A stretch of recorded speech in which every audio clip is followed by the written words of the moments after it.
on the buttons here. And I'm going to say, hey, there we are. So welcome, everybody. Welcome to this, the first of 3 sessions of the course called Jew Curious. I'm glad that you guys, everyone who's here, everyone who's signed up who is here. And if I do it right, I think we should be able to see. There's everybody. Hi, everybody. And if everyone would just wave for a second, it makes it seem friendly like that. And I'll go back to where I was right here. Okay. There we are. I'm glad you guys are all here. This is all of Judaism in 3 one-hour classes, which seems, I think it might go a little long. Like we might hit everything we need to know, which is going to be quite a challenge. I note, and I want to start with this. This is as though, so welcome to Judaism, and if you are not very familiar with Judaism and you are, slightly Jew curious, there's some ground rules that I want to start with. And when I do a wedding for a couple and one of the two is Jewish, brought up Jewish, and one of the two was not, I will often say to the non-Jewish partner, I'll say, listen, you might feel a little bit uncomfortable because your beloved is interrupting me, or your beloved is telling me, no, I don't think that's true, or your beloved is challenging me. And that, I always say, that's just a cultural difference.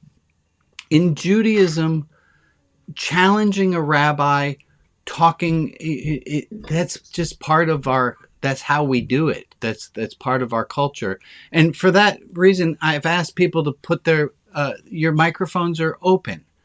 If you don't have a lot of background noise going on and you want to participate, if you have a question, you want to say, hey, Rabbi, I don't understand. That's the last thing you just said. That didn't make any sense. Culturally, that's fine. That's what I'm used to. When I go, I love going to preach and talk to a church, because I go in and I get instant respect in a way that I don't get among the Jews. It's just a cultural difference. Love it. So I thank you for, and I describe it as though this is a same company, but it's in a different manager. And if you've worked in a corporation, you know that whoever the manager is, it sets the tone of how everything in that division is done. And Judaism it's just a different management system, where one of the biggest things is that questioning authority, that's one of the things we do. We're real comfy with doing that. I'll tell a quick joke to start it with, which is, it's a joke we tell about Unitarians, but it could work for a lot of other groups as well, that Unitarians come to a sign that says, this way to heaven, this way to a discussion on heaven, and they're all going to the discussion. And I told that joke, and I thought, well, I need to figure out what the Jewish version of that joke is. And the Jewish version of the joke goes like this. Jews come to a sign that says, this way to heaven, this way to a discussion on heaven, and the Jew says, who put up those signs? We are a questioning people. I'm going to start us with 4,000 years of Jewish history. You do not need to take notes. I'm going to draw here the 4,000 years of Jewish history. And I will send you at the end. I have this all printed up really nice and pretty like this, History for Squares. But I would much prefer to build it as we go, so you can see different things as we're going. So here in the bottom right corner is going to be the year 0. Up here is going to be 1000 BCE. And just by a quick show of hands, how many of you know the phrase BCE as opposed to BC? Is that something with which you're familiar? Okay, and some not. So let me give a little. That BCE is the more, I don't want to say politically correct, but it's the BC. Academic. Yeah, BC was before Christ. BCE is before the Common Era. So it's a little less specific to just to Christianity. Of course, when I first heard this, I thought it was before the Common Era. I grew up in New York, and I was like, that's really weird that they'd call it that. It's not. It's before the Common Era. And then on the other side of 0, so here's negative 1000. On the other side of 0, instead of doing AD for Anno Domini, for the year of our Lord, we go with CE for Common Era. So here's going to be our map. Here's 1000 BCE. Here's going to be 2000 BCE. And then we do 1000 on a side. Here's 0. Here's going to be the year 1000. And we're going to look at from where does Judaism come? In the timelines of everything, at about the year 1800 BCE, there's a guy named Abraham. Now, I'm already going to interrupt myself because I don't think that's an actual historical thing. I'm a very big fan of, with regard to the Bible, you can see that there are things that are true and there are things that are truth. And a lot of what's in the Bible, it's not true, but it's still got truth in it. I don't think anyone's ever going to find Noah's Ark, although they keep finding it every 50 years or so. It's always in the news. They found it again. The Noah's Ark is not a true story, but it's a truth story. It's just, there's a lot of truth in the story about humility, about stewardship for the earth. That's 1800 BCE. If it were to happen, that would have been Abraham here. At about 1300 BCE, is 500 years later, there's this guy Moses. Moses is again. I go with the scientific. Here in this corner, at about a year 1000, is going to be King David. King David, we have actual architectural. We have actual archaeological proof. We have inscriptions that talk about a King David. And so from this point on, while it might not be history the way that we look at history, with be a little bit more, we were new. People were new to writing and writing down the facts exactly as they happened. So that's where it's going to start to happen here in about the year 1000 BCE. Which, if you go back and you say, well, then, Rabbi, you're putting Moses in the, it ain't necessarily so, the things that you're liable to read in the Bible, they ain't necessarily so.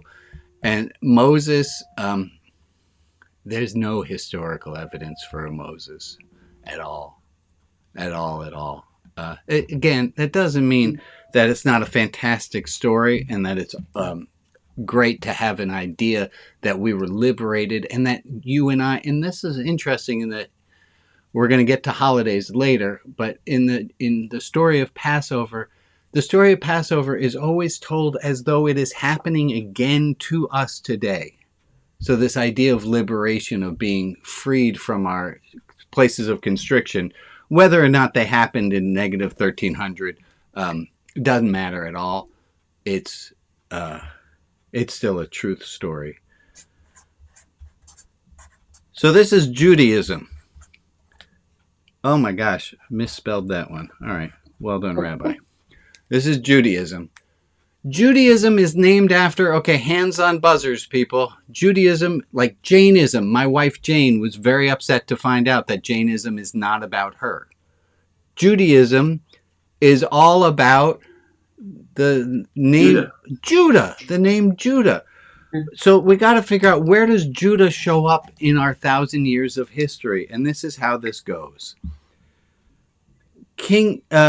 Oh my goodness. I have so much I want to go to at the same time. So give me 1 second. Judah is going to be somewhere here. King David, we have the 12 tribes. I'm going to jump ahead. We have the 12 tribes of Israel. In the year 720, the United Kingdom, King David brought together all of these tribes and ruled them as a unified base in Jerusalem. This is King David. The southern kingdom and the northern kingdom split off in about the year 900. And in the year 720, the kingdom of Assyria wipes out 10 tribes. And you might have heard, and this happens all the time, you might have heard about the lost tribes of Israel. The lost tribes of Israel are those 10 tribes that Assyria decimated. And where did they go? They must still be somewhere. And so that's the Jews of Ethiopia. Maybe they were one of the lost tribes of Israel. Could possibly be. In 720, Assyria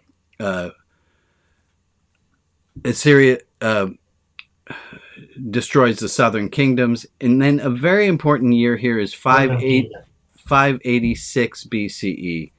And in 586 BCE, that is when the first temple is destroyed by the Babylonians. And a lot happens then. And when I talked about the southern kingdom gets destroyed, the 10 tribes here get lost, and we're left with only 2 tribes. And of the 2 tribes, one of them is Judah. And so we can name Judaism after that tribe. We have the tribe of Israel and the tribe of Judah are the 2 that are not destroyed by the Assyrian Empire. Let me take a moment and give you biblically where Judah fits in. Not historically, but biblically. So we're going to start off with, let's start in our Bibles with Adam and Eve. Adam and Eve, and this is a big difference between Judaism and other Abrahamic traditions, is we don't see that there was a fall from grace. That's not a thing that exists within Judaism. And that comes as quite a shock to us. Yay, okay, we get some applause for that one. Yay, us. The idea of a fall from grace, that was invented by Augustine of Hippo, and he was an unhappy dude. And he came up with this idea that that there was a fall, and then that fall lasted for eternity, and that people are forever sinful. I did not hear or understand that concept until college. Nobody ever brought it up. It wasn't a thing that I had. Brian. Yes, Margaret. Have you ever heard Richard Rohr's? He does not say there's original sin. He says there's original blessing. Goodness. Yeah, that Richard Rohr. He's a Jesuit. He talks about original goodness, original blessings. So Adam and Eve, that's a progenitors of everyone. Adam and Eve are going to lead to Cain and Abel, which is going to give us our first fratricide. And while we're here, I want to point some things out. In the Hebrew text, when Cain kills Abel, God says to Cain, "Where is your brother?" And Cain says, "I don't know," which seems like a really reasonable answer to if God asks you any questions. Like, you're God, you should know the answer to that one. But then God says, and in the Hebrew this shows up, and in the English you will not see this. So this becomes, to me, very interesting about how the Hebrew has some nuances that the translations just, you know how translations are, you can't get all of the nuances. And in Hebrew, God says, "Your brother's bloods cried to me." And there's an S on the end of it. It's not your brother's blood, it's your brother's bloods. And the rabbis, and we'll talk about how Judaism has interpreted the Bible, the rabbis say, what's with the S? That's an odd choice that there's an S there. Well, it must be there to teach us something. Now, this is how we go through the Torah. And then we have to talk about what is the Torah. We'll get there. We go through it, and put your mind for a moment in this state of mind that if the Torah, if the Bible is the absolute word of God, and every jot and tittle is there because God intended it to be there, then the extra letter S at the end of the word blood is not a mistake. And it must be there to teach us something. And the rabbis say, it is there to teach us something. Uh-oh. Mason and Patricia, thank you. You guys took over my screen for a second. That's all right. We're all good. So the rabbis say the S. I have a very, very small dog, and you might see him when he tries. Oh, there he is. You can see a tiny little tail right there. That's him. The S must be there for a reason. And the rabbis say the reason is because when you kill, it's not just that Cain killed Abel, but Cain killed Abel and all of Abel's potential future children. So the S is there to teach us the lesson. When you save a life, it is as though you have saved the world. When you take a life, it's as though you have taken a world. It's a really nice, it's a nice, it's not actually there in the text, but rabbis, we give ourselves the ability to interpret the text. So we got Cain and Abel. The blood goes, the blood's there. I'm going to jump a little bit up. Generations happen. We have Noah and the Noah story. And then we're going to have this guy, Abraham. And he's first named Abram. His name becomes Abraham. And I want us to think we're all way too familiar with the idea of gerrymandering and redistricting. And depending on where you put the boundaries, you can change how the votes turn out. And depending on how what stories of the Bible you're told, you're going to have a very different view of the Bible.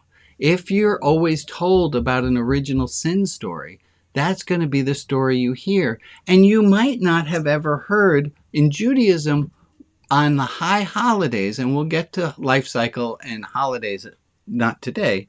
On the high holidays, we always read the story. So it is annual that when the clan gathers together, we talk about Abraham and Isaac.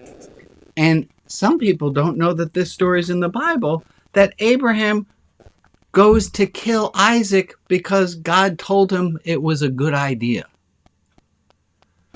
What happened before that, and this is where Jews go all nuts about it, is before Abraham says, yeah, sure, God, I'll kill my son, my only son, my precious one, words in the Bible.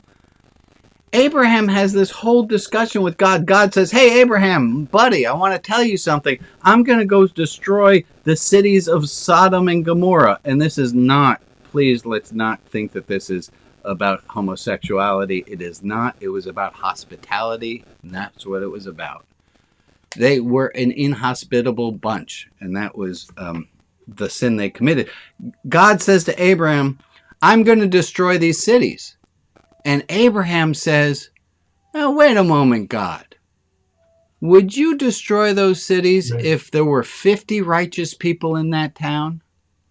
And God says, no. Now, show of hands, how many of you have heard that story? That God and Abraham argue. Okay, fantastic. God argues with Abraham about 50 people, and Abraham says, God says, all right, I wouldn't destroy it for 50 people. And then God says, Abraham says, how about 40? And negotiates God down to 40 people. And Abraham then negotiates God down to 30 people. Says, would you kill the entire city if there were 30 righteous people? And the thing that drives the rabbis, who are going to be our commentators, crazy is that Abraham argues on behalf of people he doesn't know. But when it comes to sacrificing his own son, there's no question at all, and he just goes ahead to do it. We still haven't gotten to Judah. We will. Abraham, Isaac gives birth to Jacob. And I have to pause at Jacob for a little. Jacob has one great moment in his life, that a formative moment. He's about to confront his brother Esau, who he has done terrible things and stolen from. And he's coming to a reckoning, and he spends the night awake. I don't know if any of you have ever had a problem where like something really traumatic has happened and you know you're going to address it the next day and you have a hard time sleeping that night. Yeah, pretty much all of us. We've all had that. Jacob is up all night and he starts to wrestle with an angel or with God. We can't tell. The text is not clear. He argues with and he wrestles, and the angel rips his thigh somewhat apart. And in the morning, the angel says, I gotta go, let me up. And Jacob says, I will let you up if you give me a blessing. And the blessing is, your name shall no longer be Jacob, but your name shall be Yisrael. Yisrael. El is a name of God. Classic name of God. Yisrael means struggles with God. So your name should no longer be Jacob, the heel clinger, but your name shall now be Yisrael, the one who struggles with God. And here rabbis go nuts again. We go nuts about a lot of things. And what we say about struggles with God is the rabbis say, well, that's funny. It struggles with God. Why did the angel not change his name to struggled with God? Because it already happened. It should be the past tense. And the rabbis say, no. We all struggle with God, and we all continue to struggle with God. It's not a one and done kind of situation. And so when we think about calling Jews the people of Israel, I always hear it this way, is that we are the people who struggle with God. And that's going to be a cultural difference between Judaism and other religions, is mainline Christianity especially. That Judaism, we have an awkward relationship with the divine. I would describe it, and Jews get a titter out of it because it's on the mark, is that we have the relationship with God, the same relationship that people have with that relative who you didn't really want to invite to Thanksgiving, but you kind of have to invite to Thanksgiving. That's Jews with God, and we're struggling, and obviously anti-Semitism and some pretty horrible things that have happened have led Jews to have a kind of bizarre love-hate weird relationship with God. All right, so we get to Israel. Then we got Jacob, whose name gets changed to Israel, but we continue to call him Jacob, which to me doesn't make a lot of sense. We always talk about the God of Abraham, God of Isaac, God of Jacob. Oh, that's a big point too in Judaism. We always refer to the God of Abraham, God of Isaac, God of Jacob. We don't say the God of Abraham, Isaac, and Jacob. That might not seem like a big difference to you, but again, the rabbis who were writing all this commentary, they did not have Netflix. So they needed to do something to keep themselves entertained. And they thought, well, why does it say the God of Abraham, the God of Isaac, the God of Jacob? What is with this pleonasm, which is a fancy word for repeated? Why is it repeated, God of Abraham, God of Isaac, God of Jacob? Why not God of all three? And the answer the rabbis say is because the relationship that God had with Abraham, the relationship God had with Isaac, the relationship that God had with Jacob, were all individual and unique. And so should all of our relationships with the divine. That there's no one standard, this is how we relate to God. That how we relate to God is individual, just as it was for our forebears. Jacob, he's got Anyone remember the musical Joseph and the Amazing Technicolor Dreamcoat? Dreamcoat. Yeah. Joseph got, remember he's got all of his brothers? That's the 12 tribes. So it's going to be Joseph plus 11. We're going to get the 12 tribes of Israel are finally, that's where we're going to get them from. And one of those guys, his name was Judah. And from Judah, we can have Judaism. Bless you. From Judah, we have Judaism. Now let me get myself back to my timeline here.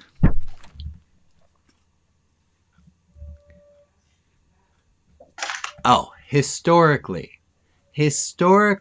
there's a thought that when King David in about the year 1000 came along and unified these tribes, there were all these different tribes living in the same general area that we think of now as the land of Israel, and that they brought these tribes together. And then how do you bring groups together who weren't together is you come up with a common backstory. And so the idea of Abraham, Isaac, Jacob, and that they were a common ancestor, that's what historians think. That's where we had the 12 tribes get unified, and they project back that we were all related to each other. So here we are. We're at 10 tribes disappear in the year 720. We're left with just 2. That's where the Judaism part comes from. 586, the temple is destroyed by the Babylonians. And this is a huge development within theology. You guys know the song By the Rivers of Babylon? I'm not going to sing it. It says, by the rivers of Babylon, how can I sing? It's actually in the musical Godspell, but it came from before that, where it says, how can I sing the Lord's song in a foreign land? Well, that lyric was written in the year 586. The temple's destroyed, and all of the elite, all of the important people who the aristocracy gets moved to Babylon, because that's how the Babylonians did business. When they defeated a group, they didn't kill off the leaders because that would just lead to revolt. They said, hey, leaders, come hang out with us in the Hanging Gardens of Babylon. And so the leaders had no choice. They moved to Babylon, and they had this new problem. Up until then, it was assumed that deities were localized. It was assumed that deities, if you were in Bethel, there was a god who lived in that place. If you were somewhere else, there was a god who lived in that place. And if 2 factions were warring and one beat the other, obviously that god was there in that place stronger than the other god who was there. We have this problem that happens in 586 is that we want to take God with us. But how can we sing God's song if we're not where God was? And this in Babylon, after the destruction of the first temple, is when this idea of monotheism was probably born. The idea that there's one God who is God to everyone and everything, but is not and is not tied to a land, that was born out of this horrible destruction of the first temple, 586 BCE. 538, Cyrus the Great allows the people to go back from captivity. And there's some really cool stuff that's happening. Okay, I'm going to jump to another piece of paper and then we'll come back to our timeline.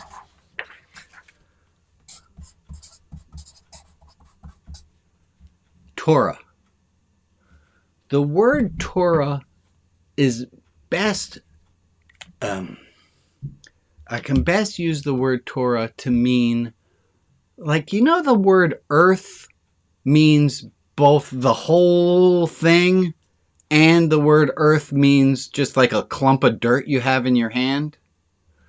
Torah can mean both the scroll of 5 books that are put together, and Torah can mean all in the entirety of learning. So it gets a little bit confusing that way. The 5 scrolls, and this is where I wanted to take us. Originally, there were 4. Until we get to King Hosea. Can I ask a quick question? Yes, please. Do the all learnings like extend into 2021? Oh yeah. We're gonna get to how. Yeah. But you're gonna have to go. It gets a little bit trippy. So thank you for pre-warning us. It's gonna get a little bit weird. Okay. So King Hosea was a reformer. Was one of these. Was one of the ancient kings who we're rooting for, who did good works. And King Hosea was cleaning out the temple under a Reformation project and came across a lost scroll of the Bible. That scroll got the name Deuteronomy, which, if you have a little sense of Greek and the roots of words, Deutero means a second something. In Deuteronomy, they called it that because it had a lot of the same laws that were mentioned previously and a lot of the same stories that were mentioned previously. And it was kind of a second telling, as though Hosea and folks put that scroll there in the temple to be discovered. The book of Deuteronomy, if you look at the Hebrew, and you're going to have to trust me on this one, has some Babylonian influences on it. That book was not written and finished until after the exile. The book of Deuteronomy, this one is like, boom! The book of Deuteronomy was the Book of Mormon of its day. Oh. It was a later discovered testament that a lot of people were like, what, are you kidding me? It's like if somebody said, hey, I just found a new Shakespeare book, a new Shakespearean play, and it's all about Macbeth and Whitney Houston. And you'd be like, what? Something's a little off there.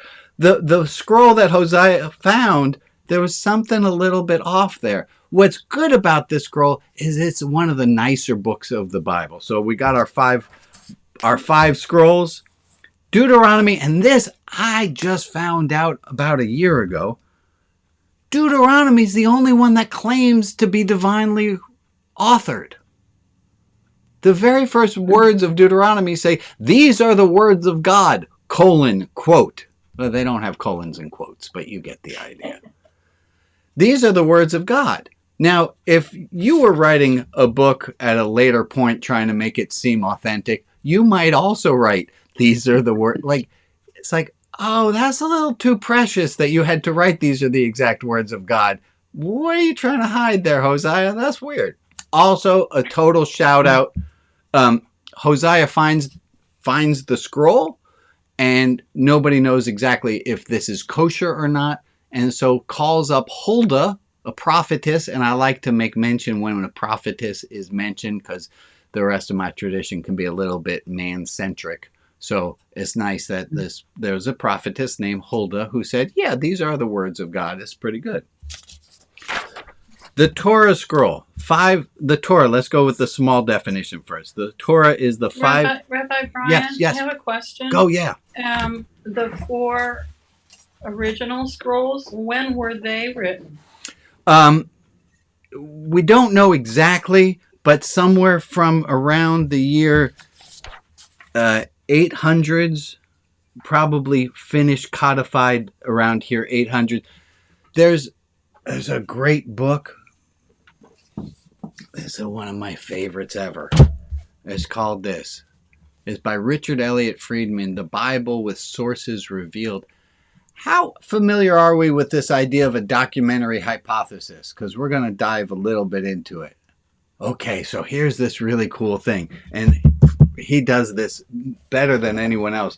So if you can see on my book, you see this is in green, and then this is in bold blue, And there's this thing that happened in the late 1800s with the Enlightenment having happened pretty recently there, where in Germany they said, let's look at this Bible. There are some whole sections where God is referred to by the name Elohim. And there are whole sections where God is referred to by the name Adonai. And there are whole sections that seem to be written with a different cadence, with a different meter, as though somebody else wrote it. And those parts are persnickety and all have to do with what the priests are supposed to do and how they're supposed to, like, those are so detail-oriented. And the Germans, a very wise German, said, well, there are probably different authors to the different parts of these Bibles. And they named the different authors. There's the Yahwist, and there's the Elohist, and there's the priestly, and then there's the person who does the redaction. And there are all these different parts of the Bible. Those parts were probably all done somewhere up in here after around King David. We know that it's weird because King David comes chronologically after we have the Bible having been written. It starts to get my head. It's kind of like Back to the Future. It gets a little bit confusing there. So, hey, Rabbi? Yes. Where does Solomon fit in here? Because Solomon's kids are the one that's caused the split. Yeah. So the United Kingdom lasted from King David to his son Solomon, who built the first temple. Right. And then Solomon's children is when the kingdom divided up. It was. I understood that when the kingdom divided, the 10 tribes said, we're not going to mess with you guys down south. Yeah. We're going to rewrite our own scriptures and move our holy city across the border. They did. There was more than one temple. And here's something that gets really kind of intricate. They had more than one temple. There was a temple up north and there was a temple down south. And you've seen images of the two seraphim, like they have the wings over the Ark of the Covenant. You probably saw it in Raiders of the Lost Ark. Yeah. Well, that was up north. Down south, and I might have these exactly backwards, but I'm all right with that. Down south, they had, instead of the two seraphim, they had bulls crafted out of gold who were on the altar place of God. And then there comes somebody who's mad at the South. Again, I might have these exactly wrong. Who is mad at the South and said, you know that whole story about Moses coming down from the top of Mount Sinai and finding the golden calf? That was a polemic against the South because they had God's holy place being with a golden calf. It wasn't. That's what the story was really about. Hold. Yeah, Ron. When this story about Moses coming down with the tablets and finding folks dancing, etc. When do you think that occurred? When did that story enter the canon, so to speak? Well, we know. I'll tell you what. Come back next week, and I'll give you the exact date. Okay. There was a priest who got looked over by one of Solomon's sons for becoming the next head priest, and he's the one who wrote it. So actually, I kind of know it's going to be somewhere north of 900 and south of 1,000. So as long as you give me 100 years leaning room, that's when that story was written down. Give you that. Yeah. So to go back to the original question, all these different versions, did they pop up because of the split of Solomon's sons?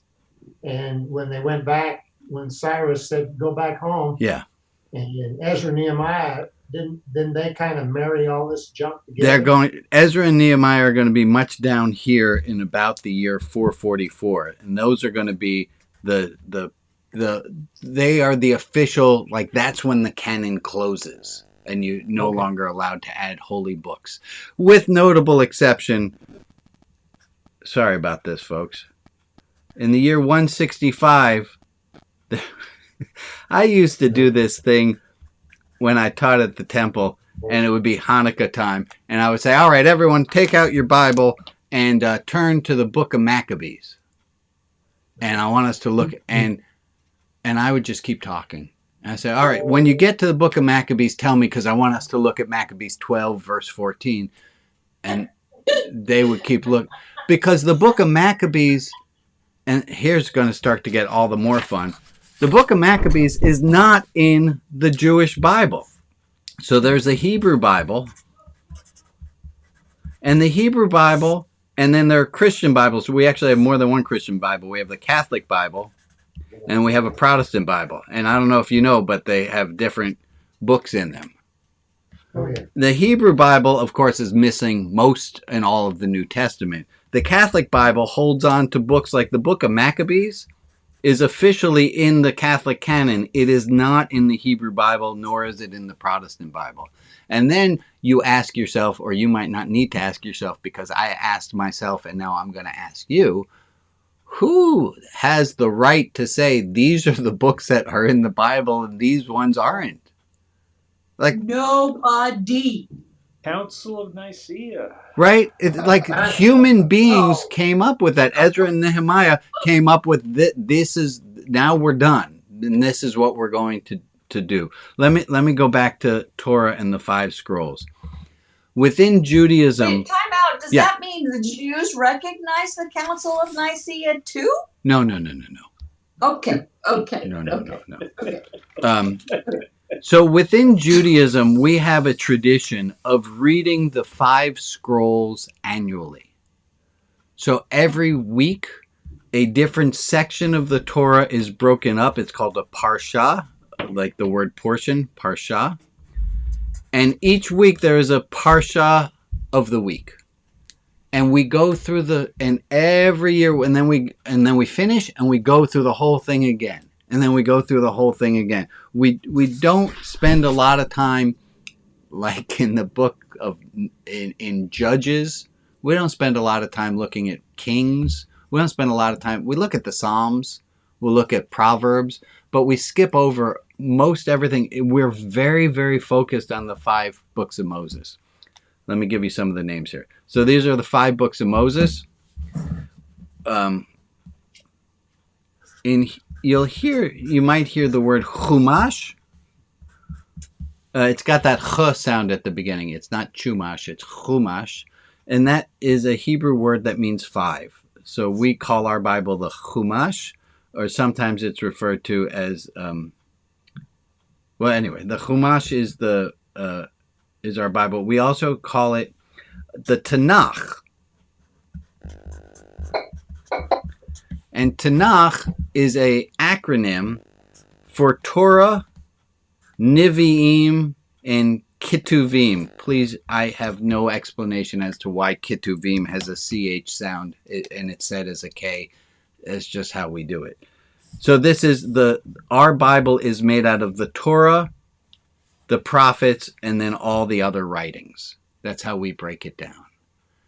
How you break down, I'm going to go back to redistricting. How you break down a Bible changes its meaning. Now, an original Torah scroll, okay, that's a silly statement, as though there is an original Torah scroll, but there's no punctuation, right? We don't have chapter and verse. That's not a thing. We do our portions, we name the portion after the most exciting word to happen in that section. So that's what we call, like, Lech Lecha is Genesis 18. But we don't get Genesis 18. You don't get any of these number things until we've invented numerals, which is, we call them Arabic numerals. We're not going to get to Arabic numerals till we get to the year 500. So up until that point, we're just reading, and how the portions are broken up is really important. I made a note because I wanted to share with you something. Oh, there it is.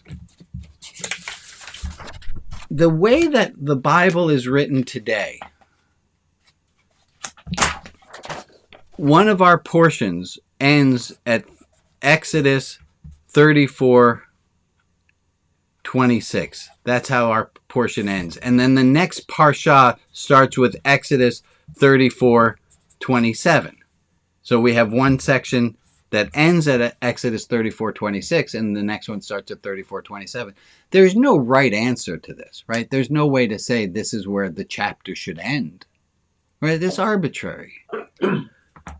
What happens, though, is because we broke the chapters here, and in Christendom, you can see this is just the same chapter 34.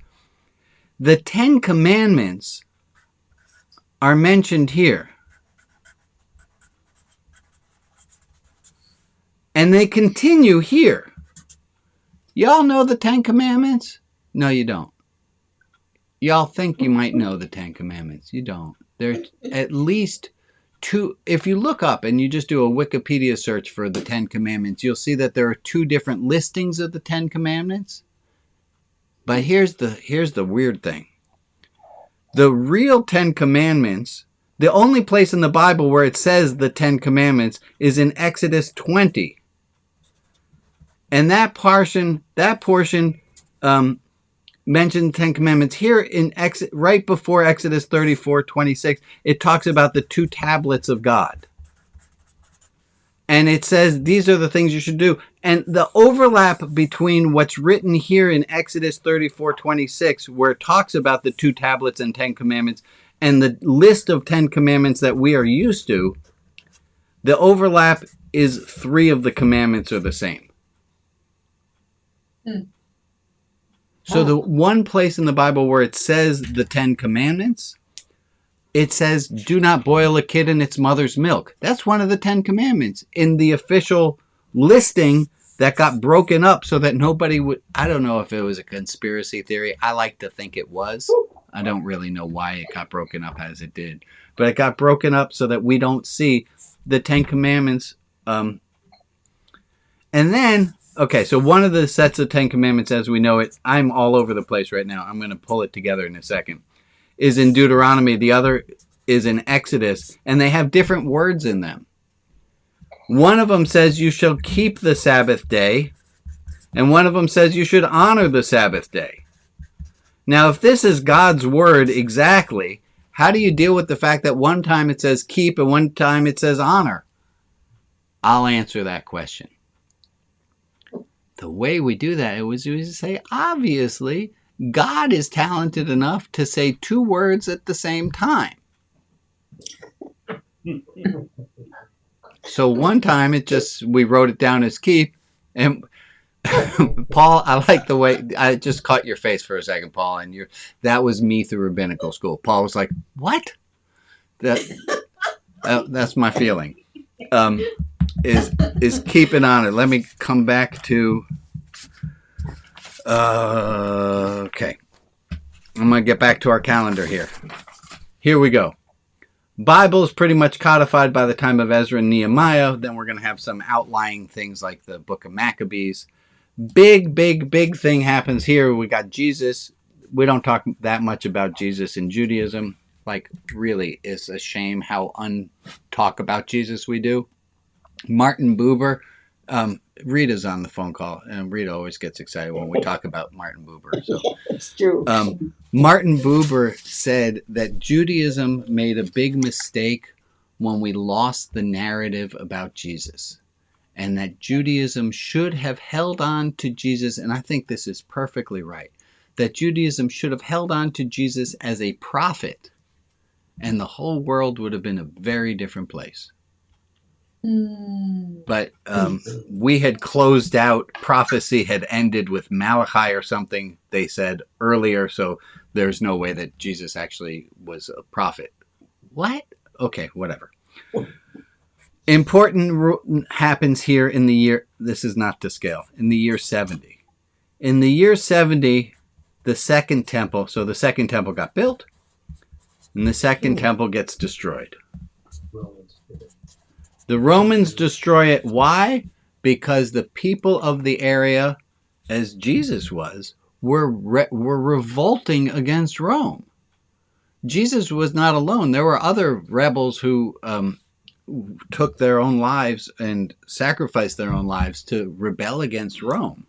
And Rome, you can think United States today, took anyone who disagreed with them and just smashed them to smithereens. And so the Second Temple gets destroyed. Now here's where Judaism's this is a huge fork in the road here. If you have the Bible, and the Bible is the written word of God, and you know what you're supposed to do because that's... Okay, I have a little bit of a hard time, like, why would God not want to communicate directly with us now? Don't ask that question because there's no good answers. But if you think that God only communicated with us really well in the past, and God gave us exactly the rule book of what we're supposed to do in the Torah or in the Bible, what do you do when the temple is destroyed and you no longer can follow these rules that are so specifically laid out? Because the temple was the seat of religious observance. Well, there are two options.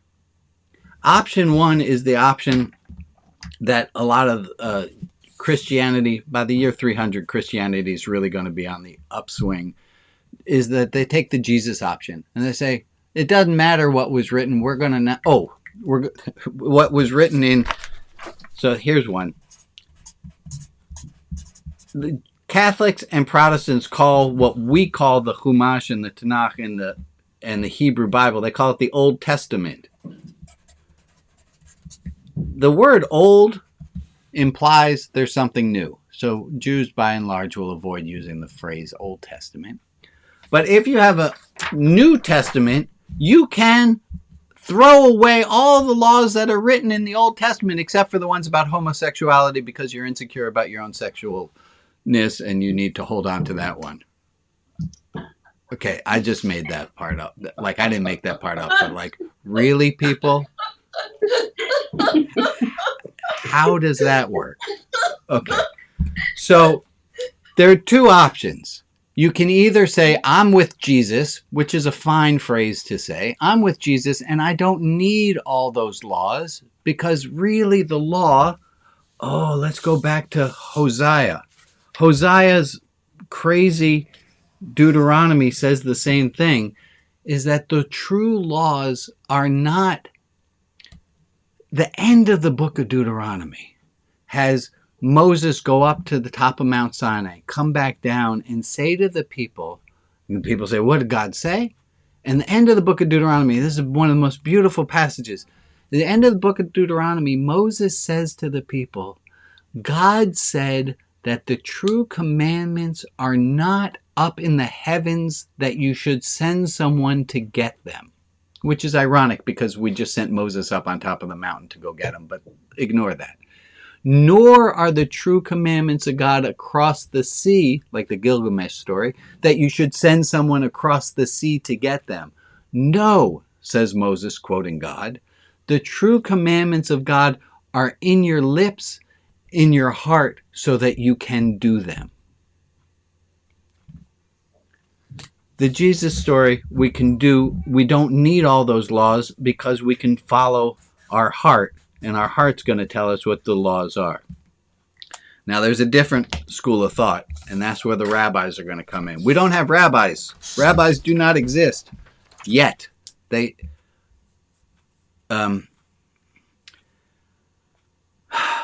okay, Joe, remember this is where it's going to start to get really weird. About where are the laws coming from and if aren't they still happening today, and here's where it's going to be. In about the year 200, I should do that on my calendar here, on my thing. In about the year 200, we have something called the Mishnah. And in the year 500, we're going to have something called the Talmud, and I'm going to zoom in on those so we can see what those are. In the year 200, we have the Mishnah, and the Mishnah says, hey, there are all these laws that we're still trying to follow because we're trying to keep up. Like, we didn't take the Jesus option. We're still trying to do all these laws. It says in the Torah, during Passover, you should eat matzah. But it doesn't say what you should make the matzah out of. And so the rabbis of the Mishnah say, oh, you're supposed to make the matzah out of wheat, spelt, and some other things that are not coming to my mind right now. And so the Mishnah is trying to explain the laws that were in the Torah. This is using Torah to mean all of the laws. That's the Mishnah. And then by the year 500, we're going to have something called the Talmud. And the Talmud is going to be a commentary on the Mishnah. And the Talmud is gigantic. If you read the Talmud 1 page a day, and it's pretty cool to know, like I was telling you about how in Judaism we read, everybody's reading the same portion in the same week.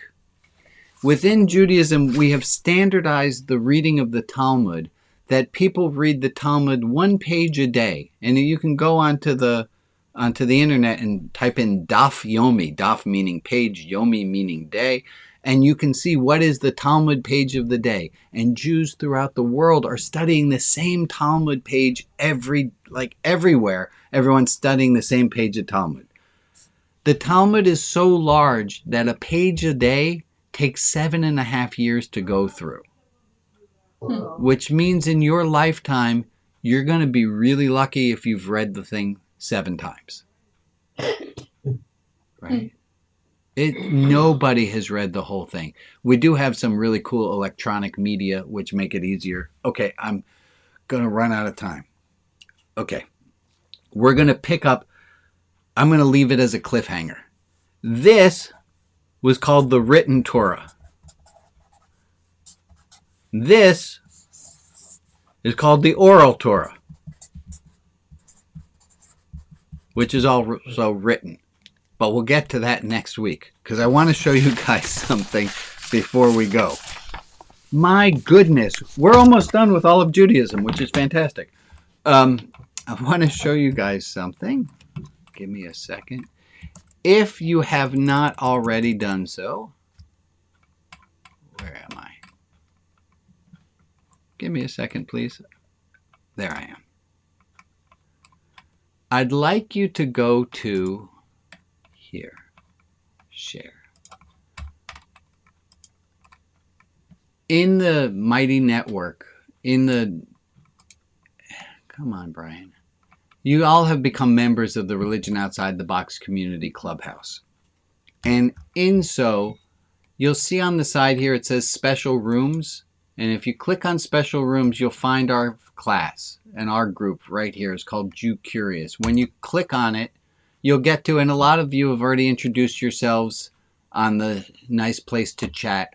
I put here a link to this same document, this 4,000 years of history, so that you can see it there. Nice. And if you would like to chat with each other, this is a private room only for members of this class. So this is this week's, and then next week I'll open up this one for comments and otherwise. But if you want to leave each other notes or anything else about what we talked about today, this is the place to do so. Okay. Before we end for today, can I ask, are there things that I talked about today that you're like, I didn't understand that, or I want to go deep, not obviously where we left off, because I know we have to continue from there, but are there things where there are giant gaps, or there's a misunderstanding, or there's a confusion that you want to ask about? Can we pose them in that room? You can post them there. I'm just curious if there's anything that anyone has. Yeah, Joe. So I never figured out how Joseph, I got Joseph, I got 12 tribes. How did why did Judah be the one to get picked to call Judaism? Oh, because there were two of the 12 tribes. Thank you for asking. 2 of the 12 tribes that were left after the split.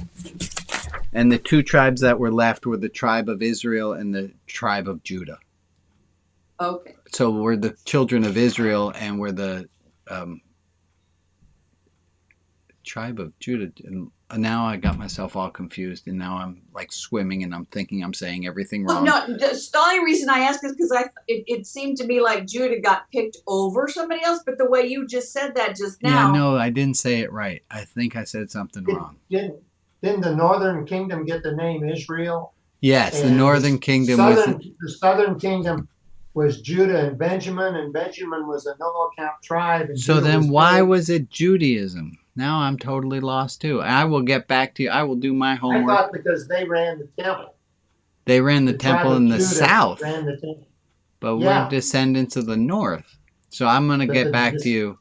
What I'm trying to teach here by being confused is that nobody has all these. I did 5 years postgraduate in Judaism, and I still get myself confused about all this. So if it doesn't all make perfect sense to you, I'll say it this way. Einstein was approached by a young girl once who said, Mr. Einstein, I have problems in mathematics. And he said to her, my dear child, I assure you my troubles are much more complicated than yours. I know just about enough about Judaism to really get myself totally confused. So I'm going to leave it there. We are a little bit past 5 o'clock. I thank you guys for showing up. The recording, I'll post a link to when the recording is up. And thank you if you're watching this after the fact. I hope you can join us again next week. Let's take a moment so we can wave to each other. Wait, let's say goodbye to each other, and I'll see you next week then. Thank you. Thank you. Bye, gang. Bye, everybody. Good week. Some potato.